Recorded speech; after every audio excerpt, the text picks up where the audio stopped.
People go to the people that help them. So understand it is a long game, and I know you have to make money in the short term, but don't focus on that. Focus on building real relationships. And so it's the people that matters most, not the other way around. And it's really important as an entrepreneur to understand that if you don't have a rock solid team, you will not have a rock solid business. And that is an absolute fact.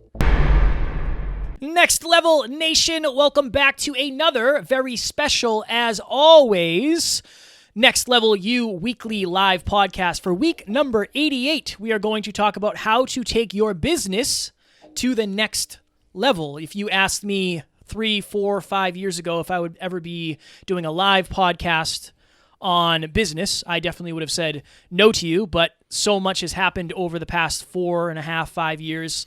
I've been forced to learn so much about business because our business is growing so much, and a lot of that is due to Alan, so we thought it would be a good thing to bring to our listeners.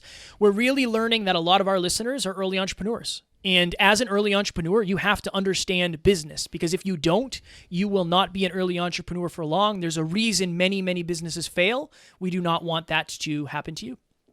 So in any 10-year period, I heard this once, 96% of businesses fail. We don't want your business to be one of those.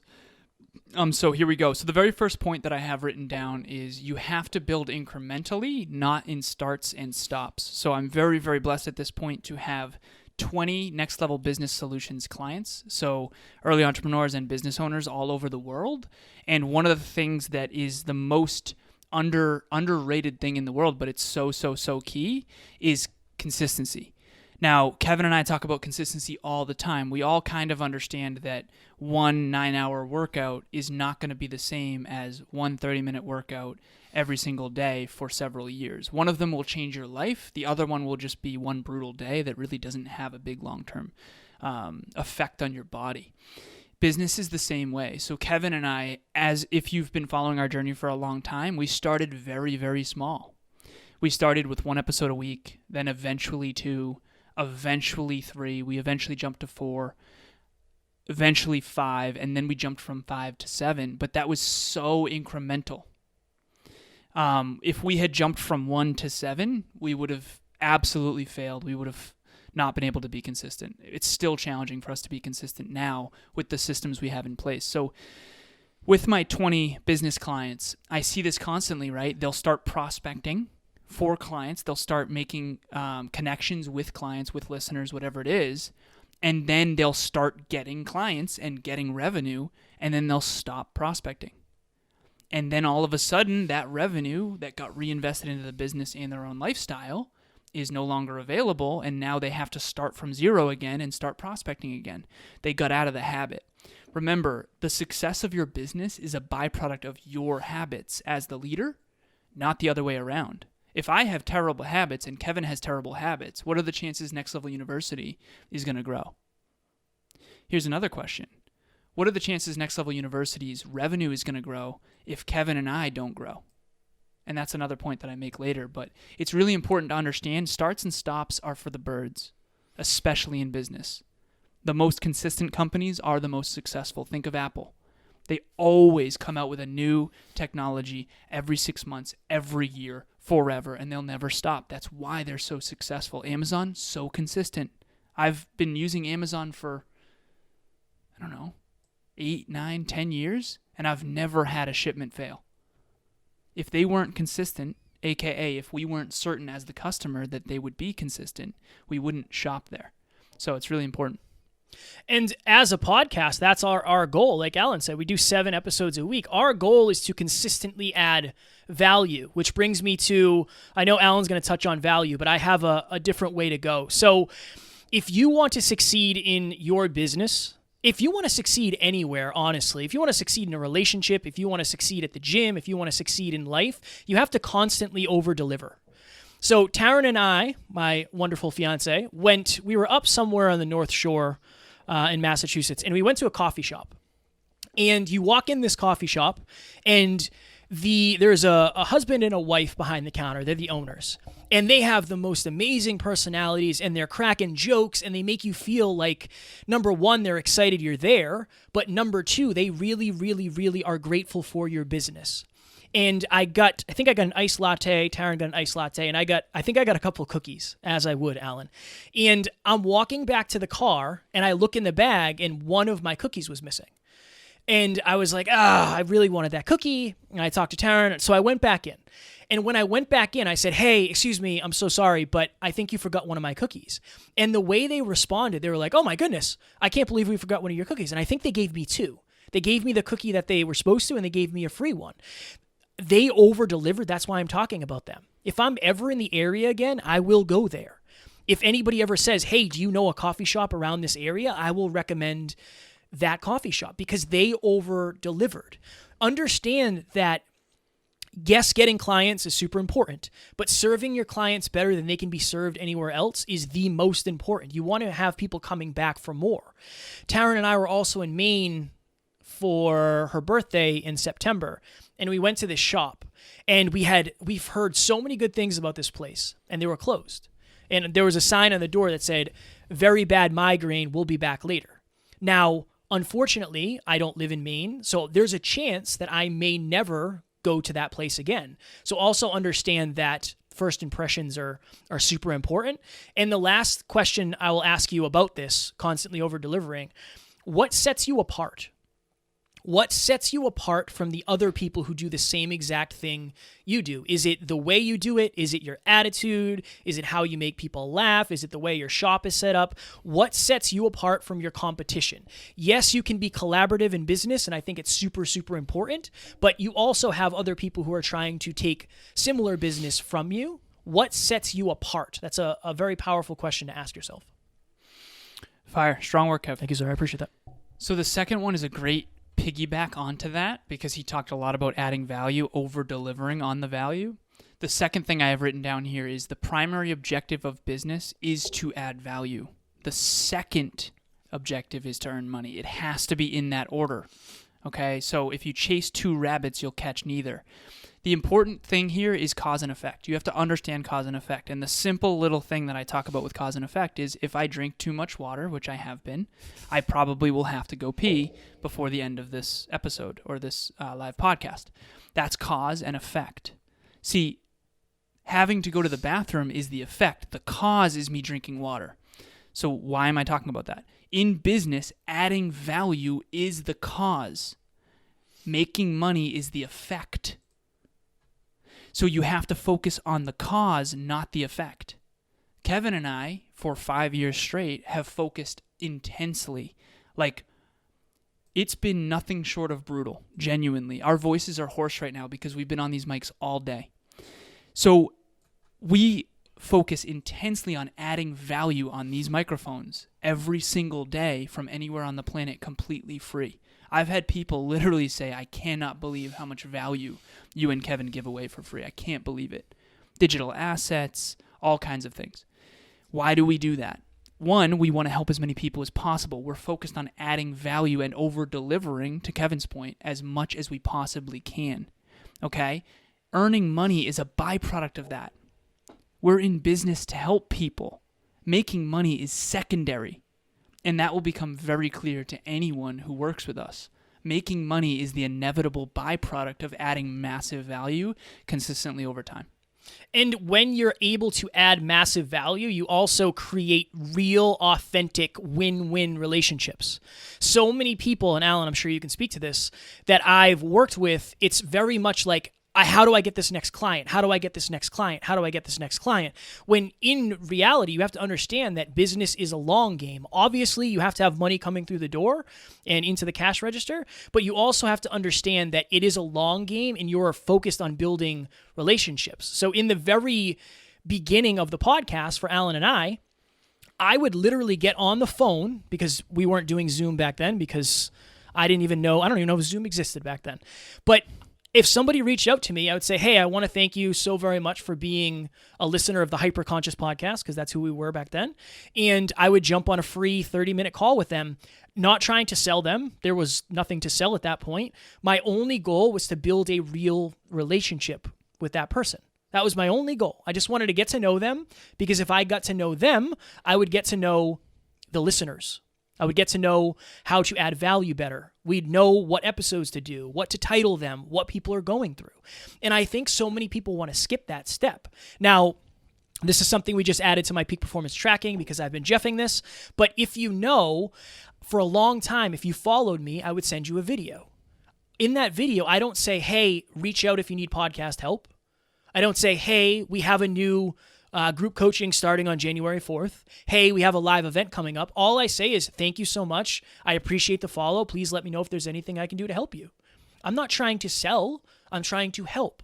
Because at the end of the day, the person, going to Alan's point, who adds the most value will collect the money on the back end because people go to the people that help them. So understand it is a long game, and I know you have to make money in the short term, but don't focus on that. Focus on building real relationships. I've got a good one, Kev. Please. Gimmicks never work in the long run, but adding value never goes out of style. Ooh. Can I add one more point? Yeah, of course, brother, of course. So you might think, okay, what is the likeliness? What's the word? Likelihood. No, that's not what I'm saying. Likeness. What is the likeness of a podcast and a business? At the end of the day, a podcast is a business. Our product is this. We have marketing, right? We have ways to monetize. I was on the phone with one of my podcast clients, and she's looking to get more clients. And I literally said, okay, this person watched your story. Send them a message and see how they're doing. And she said, well, what do I do after that? I said, just have a conversation. Just have a conversation and see what happens. Build a relationship. When do I talk about my coaching? You don't talk about your coaching until it comes up. And if it doesn't come up, we wait. We're playing the long game. At the end of the day, you're trying to build relationships. This is Marketing by Seth Godin. 1,000 raving fans can build a great business. Focus on building raving fans. At NLU, we have family, not fans. Another good example of this is Amy reaches out to me on Snapchat. We talk, we connect. I help her design her future. She reaches out to Kevin on Instagram. Kevin and Amy end up going to the mall and fear chasing together. They go into stores asking strangers about a product. Then they end up riding zoo animals all over the mall. If you're a new listener, you don't know what I'm talking about, but Kevin's told this story many, many times. Eventually, Amy becomes a client of mine, fitness coaching. We worked together for years, probably a year and a half, something like that. And we become close friends. She eventually ends up as my assistant. She's now on the team. Now she's a huge part of everything we do. That's playing the long game. When I first got that original Snapchat from Amy, I didn't know I'd be here 3.5 years later with her behind the scenes answering questions for our listeners, right? But I was trying to build a relationship. I was trying to add value to her life. And that's been my main focus, my primary focus from then, and I hope that she would attest to that, right? And so that's the key. Business is about adding value. It's not about making money. Anyone who tells you otherwise they have it backwards. You have to make money, otherwise your business will go out of business. And I'm not saying not to focus on money. Money is one of the 3 most important things, which brings me to my next point, okay? Number 3 for me. There's 10 total. Kevin and I each have 5. I wrote this. Every business can be broken down into 3 main sections that when combined create a snowball effect. Okay, so there's 3 main factors of every single business, and I want to use the iPhone. My iPhone's over there. Normally I would hold it up. I want to use the iPhone as an example. There it is. Okay, thank you, brother. Mm-hmm. All right, so in 2007, when Kevin and I were seniors in high school, Apple and Steve Jobs came out with the very first iPhone, okay? Now, if you were to take that very first iPhone and compare it to what Kevin just held up, you would be like, oh my God, this phone is an absolute piece of crap in comparison. Now, here's why. Every business has 3 main factors. Number 1 is innovation. Number 2 is marketing/sales. And number 3 is finance. Okay, innovation. Apple invests their money into the best engineers to design the best software and hardware, to then market and sell phones, to then make money, to then reinvest that money back into making the next generation best phone. And it snowballs. Okay? So iPhone 1.0 versus iPhone. What do you have? The 11? Sure. Yeah, whatever this one is. Yeah, I think it's 11, iPhone 12, 11. 11. Okay, so basically that's Apple 11 years later. Technically it's 13 years later. But let's say that's the iPhone 11, okay? That's 11 new iterations of innovation, marketing and sales, and finance. So innovate your product and service. To bring this to everyone out there listening who's an early entrepreneur, you must innovate your product or service. Okay, Kevin and I just got new microphones ordered so that our audio quality will be even better. Okay, I just bought a new laptop, right? So that the 1080p can work without it lagging because my laptop has terrible random access memory. Okay, we're innovating the podcast. We just recently started recording natively on Audacity because the audio quality is better on our show now. And if you look at like 30 episodes ago, you'll notice a drastic difference in the audio quality from my end. And I'm not going to get into the technical details, but the point is we're innovating every single day. Today, Kevin and I made major shifts in different things that we're doing. Second, okay, innovation is number one. Number two, marketing and sales. Marketing is adding value for free. Sales is converting that free value, those relationships, into paying clients and or customers. Finance, you need to know how much money you're making. You need to know where you're investing it to keep the snowball going. So again, to go back to the iPhone, first iPhone comes out. It's a major revolutionary breakthrough. They market it and sell it to the world. They take that money and reinvest it into iPhone 2.0. And then they sell it and market it to even more people. And then they use that money to make 3.0, and then 4.0, and then 5.0. And here they are, the most successful company on the planet. So if Apple's doing it, your business is no different. Innovation, marketing and sales, finance. If you haven't mastered those three master skills of business, you are in trouble, and your business is not going to snowball to the extent that it could. Lightning question, Alan. What of those three, as a business coach, do you see either needing the most help or the one that gets ignored or the one that needs to be focused on more? Which one of those three? God, man, what a great question. That's what I do. That's what I do. It totally depends on the entrepreneur. And here's the thing. Some entrepreneurs are very money focused, so they focus more on the finance, but they probably aren't innovating that well. For me, I'm mastery driven, so I'm very focused on innovation, and I'm not as focused on money. So it totally depends on the entrepreneur. I see very few entrepreneurs. This is the way I'll answer your question, Kev. Very few entrepreneurs are good at all three. Almost none, actually. You're better at the finance piece. You focus on money more than I do, which is very fortunate because we've been way more successful because of that. Typically, it's just like personal finance. There's three master skills to personal finance, and I won't get into that. But basically, everybody has one really good one like decent one, and one terrible one. That's what I've found. For me, I was really, really, really good at innovation. Decent at marketing and sales, not very good at focusing on money. I think you're really good at focusing on money. Kevin's the CFO now, Chief Financial Officer. Not really good at innovation, if I'm honest, with love. You're good. You're good. Okay. Good at marketing and sales. Or decent, I should say, at marketing and sales. But we've both come up in both thanks to you and I working together to be effective. So it's kind of like a tripod. What is up, you guys? My name is Gabby, and I just want to give a huge shout out to Kevin and Alan for the community that they have created and the mission that they are on over at Next Level University.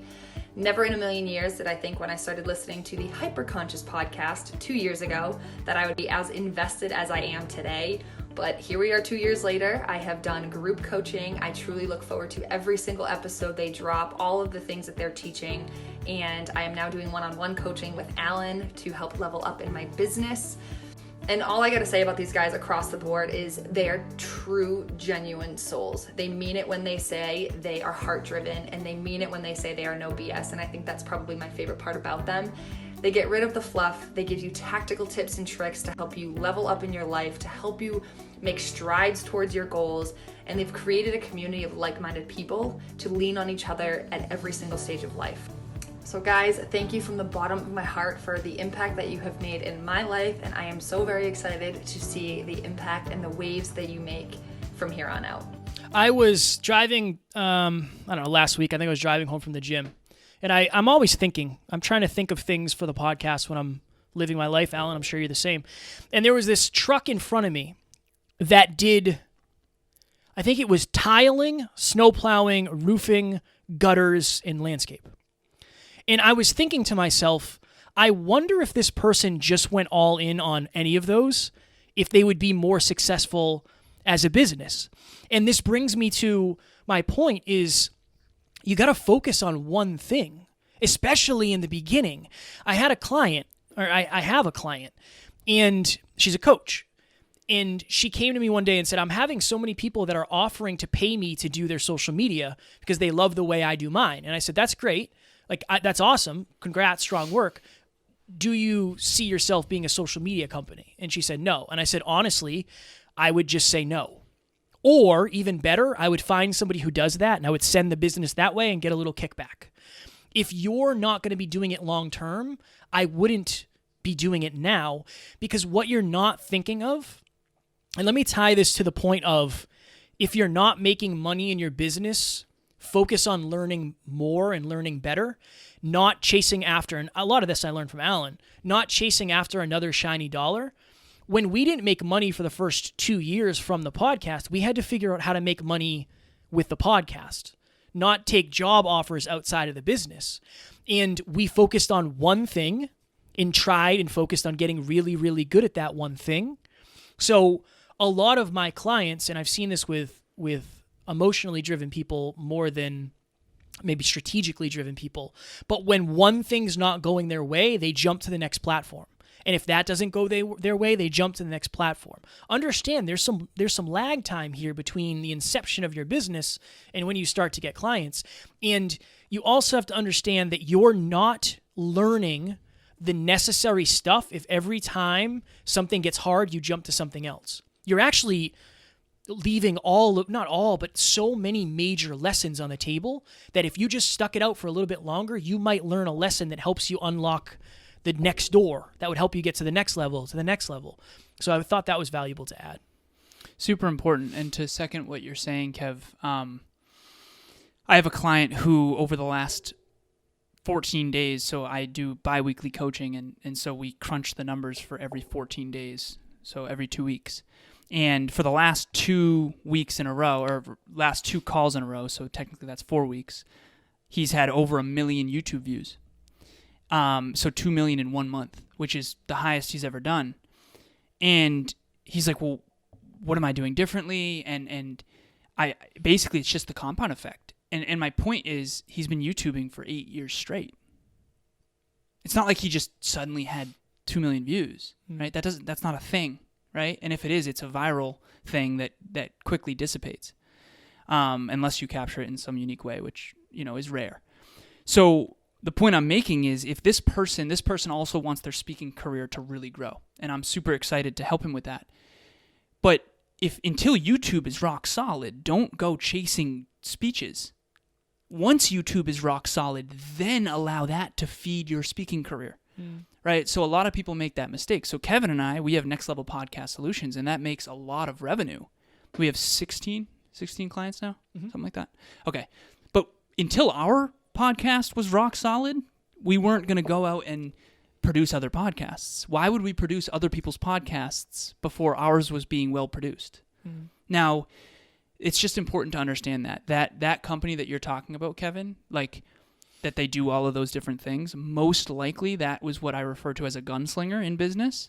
People who are just chasing the quick dollars and then buttoning up afterwards, versus like what Apple did is like, listen, we want to master this industry. And once we master this industry, then we're going to move to this next one. Then we're going to move to this next one, right? They didn't start iPads until they had iPods and iPhones. So it's just really important to understand this. Real quick, Alan. Yeah, man. Just for the listeners, excuse me, Alan's point also is leaning into what I said earlier of understanding what sets you apart. Think of it this way, and this isn't about us, but if you have the opportunity to work with somebody who has 50 podcast episodes, or somebody who has 800 podcast episodes and a company who has produced thousands of others, that's what sets us apart. We just have a longer track record. So really lean into whatever that is for you and understand that that is your credibility. That is your social proof. 100%. Leonardo DiCaprio is a good example of this. He's been acting since he was a little kid. And you would pay Leonardo DiCaprio $5 million to star in a movie. You would not pay him $5 million to rap on stage because he has 30 years focused on the craft of acting. So what is your genius zone, and how can you lean into that and then have other things around that to supplement? Very important. Very, very important. Okay, number 4, the bottleneck of every business's growth is the awareness and the skill sets of the team, especially the leader. So I'm going to say that one more time. The bottleneck of every business's growth is the awareness and the skill sets of the team, especially the leader. I want people to understand that, okay, everyone think of a company they love right now. Okay? Again, obviously I'm a huge fan of Apple. Like, they have the best products in the world, and Steve Jobs is my hero, so I'm biased. So I'm going to think of Apple, but everyone think of yours. Maybe it's Lululemon, maybe it's, Under Armour, I don't know. Okay, think of that company. Okay, what I want you to realize is that the team built that company. That company didn't build the team. Now, it's a symbiotic relationship. Obviously, one fed the other, okay? But my point is that the team is creating the products and services and the structure of the company. The business is not creating the team. The business is providing the capital that pays the team. But what I want people to understand is that it's the team that's creating the business, not the other way around. And I think that, like, for me, I'm always looking for the acorn, right? If you see a mighty oak, I don't look at the oak. I look at, like, where did it all start? What's the root? What's the beginning of that journey? So what's a good example of this? Okay, Kobe Bryant said this in an interview. So rest in peace, Kobe Bryant. He said this in an interview. He said, I was doing drills at like 7 years old that helped me win my 5th championship. So for those of you who don't know Kobe Bryant, he's historically one of the best basketball players to ever play the game. And he was playing basketball since he was a little kid. And what he was correlating was his 5th championship, which was his last championship before he passed away. He was correlating what he was doing at 6 years old to that championship. And that's the way that I think, and that's the way I think in business. And so whether it's Instagram's founders who grew a team to 12 people and then sold it to Facebook for, I think, $4 billion or something like that. Like, remember, it's the team that creates the products. We think of Under Armour as like an entity, but remember, there's people inside that business that built that. And so it's the people that matters most, not the other way around. And it's really important as an entrepreneur to understand that if you don't have a rock solid team, you will not have a rock solid business. And that is an absolute fact. Mm. And if you're not a rock solid leader, it's going to be hard to bring on quality people. My third point, I don't know if it's my third, but it's number 3, become a real student of business. So we live in this interesting time where you can go on Facebook and you can go on Instagram and you can go on TikTok and YouTube, and you can find a bunch of people who say they've done this. This is the result I've gotten, and this is how I did it. But when's the last time you purchased a book on something like business, when you really wanted to learn about growing and scaling your own business? Sure, Alan and I, it's our goal in this podcast to add as much value as humanly possible. I would still suggest going out and buying a bunch of books on business and figuring out what has worked for people in the past, because a lot of the fundamentals people don't talk about anymore. You know, they talk about social media and they talk about certain things. Podcasting, right? Podcasting is a great way to grow your business. But it's a great way to grow your business if you know how to grow a business. You still have to know about business behind the scenes. And this one is powerful for me, this point, because when I decided to start a business, I didn't start it because I knew I was going to win. I started it because it was better than what I was doing. So full disclosure, if I didn't partner with Alan, there's no way this business would be as successful as it is today. And Alan wouldn't be as funny as he is today either. So we both have gained a lot from this, honestly. But I have been working with somebody who has studied business for a long time. Right? That was a good one, right? That was good. Pretty good strong. one. So strong work. Really, like, if you want to succeed in fitness, you study fitness. If you want to succeed in love, you study love. If you want to succeed in business, you have to study it. Now, last point I make on this. I said this in, I don't know if it was our last live podcast, Alan, or if it was one of our episodes, but they have re-released the belt that you put around your waist that tones your abs and makes you lose weight. It's so good, in fact, that they had it like 20 years ago, and it, they got rid of it for like 20 years, and they probably had it 20 years before that too. It's one of those things that pops up on the market time after time. Do you know who purchases things like that? People who don't have the awareness that that's not how it works. And I'm not saying this to make anybody feel bad.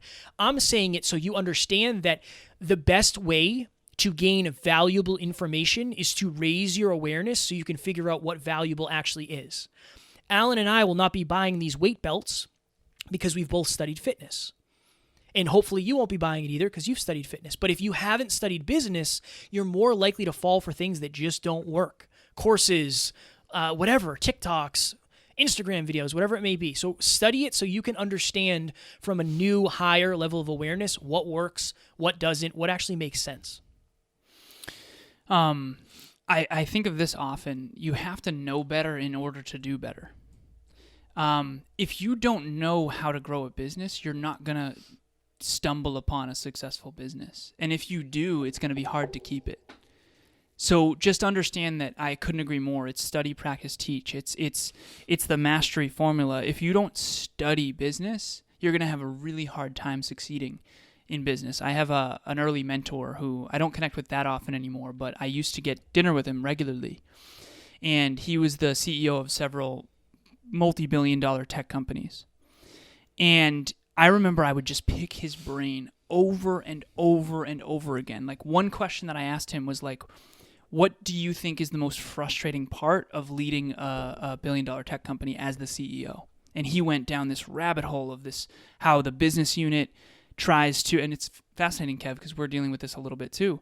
See, the salespeople want to cut price to get more customers, and the business unit wants margins, right? So it's like this constant, and as the CEO, it was really challenging, he said, because the business unit people weren't as persuasive as the salespeople, so the margins would always get cut.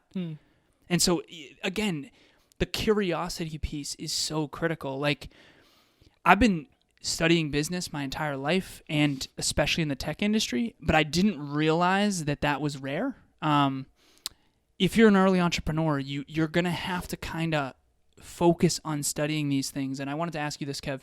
So since working together for the last 5 years, how many books, if you had to guess, have you read on something that has to do with one of these? Business, marketing or sales, or finance? Those three fundamentals, okay, that I said in business, every business can be broken down into three main sections that when combined create a snowball effect. Remember, it was innovation, it was marketing and sales, and it was finance. So, Kev, how many books do you think you've read or videos have you watched that have to do with at least one of those things, if not all of them? If we said, okay, there's 100 books, 75. Like 75% of everything I've learned is about that. And again, it's tough. Like on YouTube, you don't know what's vetted and what's not. But 75% of everything I've learned has been about that. Okay. Appreciate it, man. Of course. I remember I saw a YouTube video once that the title was Why Self-Discipline Doesn't Work. Worst title ever. Worst title ever. Self-discipline is actually one of the only things that works. And so I just want everyone to understand you got to be very careful who you're listening to. I know a lot of people out there who appear to be very wealthy who are not. And I know a lot of people out there who are very wealthy who you would have no idea have millions of dollars, right? So just understand that there's a lot of talking heads out there and very few masters, and I just want to say that, okay? Last and final point from me. Bonus. Everything has to be in alignment, otherwise you slow down the snowball. So I'm going to break this down as simply as I possibly can. As Einstein said, make everything as simple as possible, but not any simpler than it should be. So this is my take on that in terms of business. Okay, you have the mission. The mission is, what are you trying to achieve with the business? Then you've got the team. Underneath the team, you have the team's objectives. Okay? Underneath the team's objectives, you have the systems that help you sustain the team's objectives. Underneath all of that and the glue that holds it together, think of like cheese that holds your wrap together, Well, damn. is the culture.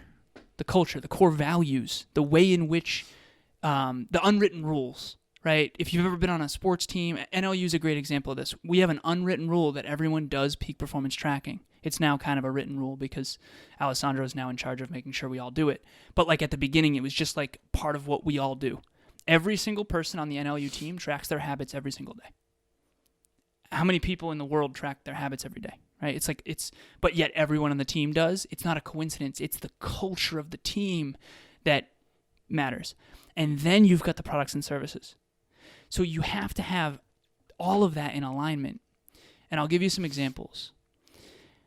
I know some companies where the business is good for the owners and good for the team and good for the customers, but bad for the environment.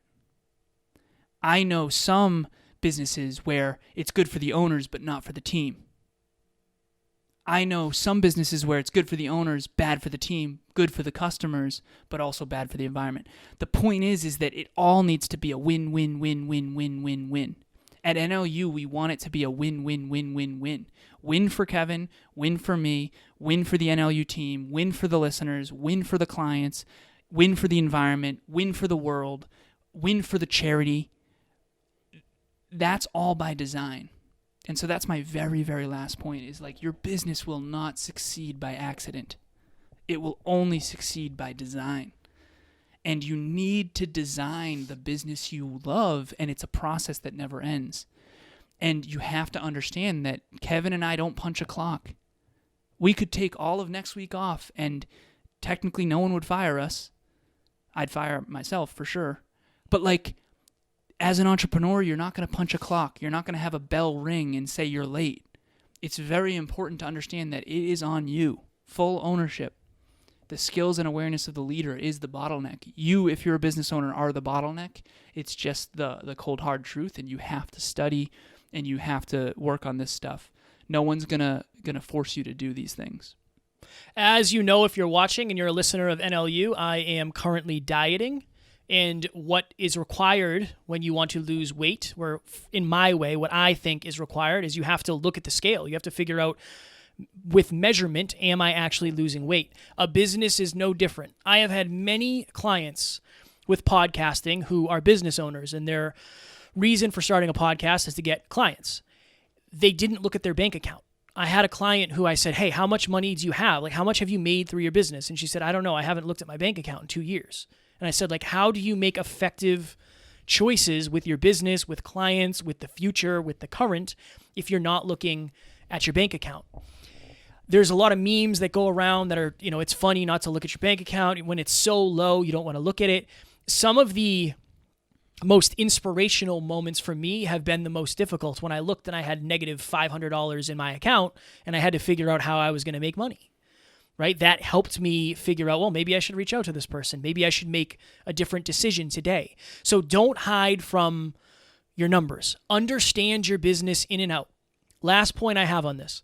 There was somebody who I was helping, a couple of years ago, and she said, hey, I'm going to work with this person doing this.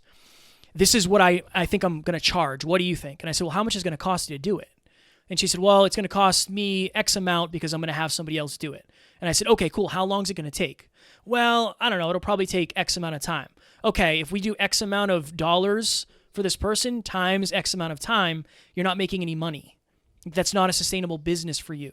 You actually have to make money, so we should probably raise the price to this. And she went on to get that client. The point I'm trying to make is you have to understand numbers. I think, to Alan's point, starting a business, growing a business, scaling a business, making money sounds awesome, but there's a lot that goes into it, and you have to take it very, very seriously. Growing the business is our main priority all the time. And if it's not, we're jeffing, because this is our livelihood.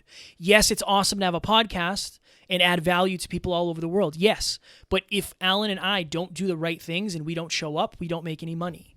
There are no paychecks unless we make them. So if you're listening, and I don't want to say this to scare people away, but starting a business, running a business, growing a business, getting your business to the next level is a very, very difficult thing that you have to be very committed to doing. So make sure you continue to check in with your why and check in with your commitment.